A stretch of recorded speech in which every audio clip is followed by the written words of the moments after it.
I graduated from UConn with a degree in accounting and immediately thereafter went to law school. The last semester of business school, I had a business law course taught by Professor Tucker, who passed away a couple years ago, but he was probably one of my most important teachers.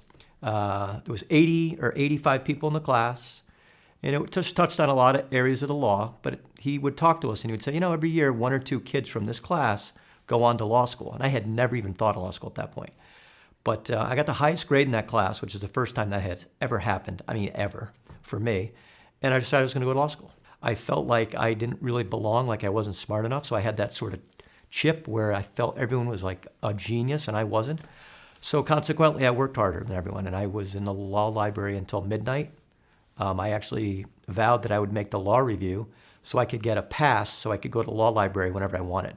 So I worked for a small firm in Cromwell for, I think, 2 years. I thought it would be a good idea to get my feet wet working in a general practice firm for a couple of years, and then off I went. When I started my office, I worked in a back room in a little house that I was renting at the time for a couple of years until I moved to Hartford. To me, there's been some recognition. There's, super lawyers, which is a peer-reviewed thing, and I think I've been nominated or elected for that for like the last 8 or 9 years. And that's great, but to me, it's like the individual cases that I remember more than those. How often do you actually think about your achievements? You're sitting in the shower, you're not going to relish over those, but preparing to talk today, I was thinking about a case I had about 15 years ago. First criminal trial I ever had. Client was a young man who had a difficult upbringing and some scrapes with the law along the way, facing like 35 or 40 years in jail. He asked me to try his case, and I said, why? I've never tried a criminal case before. Why me? He convinced me to take the case, despite the fact he had a $2 million bond, and it was like, I thought, way over my head. But I just worked my tail off. I was in the middle of a really dangerous section of Hartford, quite often in the middle of the night, trying to find witnesses and things like that. Tried the case and won. But the cool thing is, he's never offended again. He's never even been arrested. And now we're going on 15 years. He's married. He took up a vocation. He's a Mason now. I went to his wedding. And that's the type of thing that sticks with me. So one of the first things that I tell people when they come here, I don't spend a lot of time telling them how great we are and how fantastic our verdicts are and stuff like that. I just get to know them, and I let them get to know me.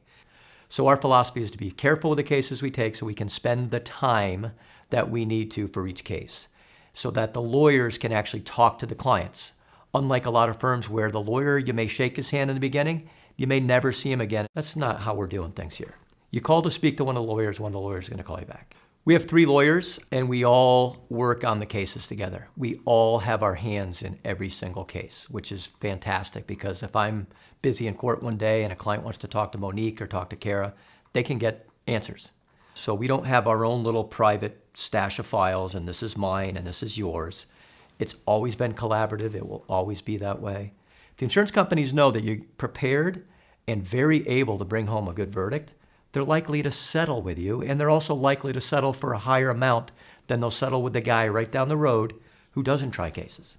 It's huge. That's why I think a client should hire me, because I'm pretty confident about doing the right thing for them and not kowtowing to any insurance company's desires. I only work for people. I could care less about the insurance companies. Our objective is always to get the best result for the client, get them the justice that they deserve.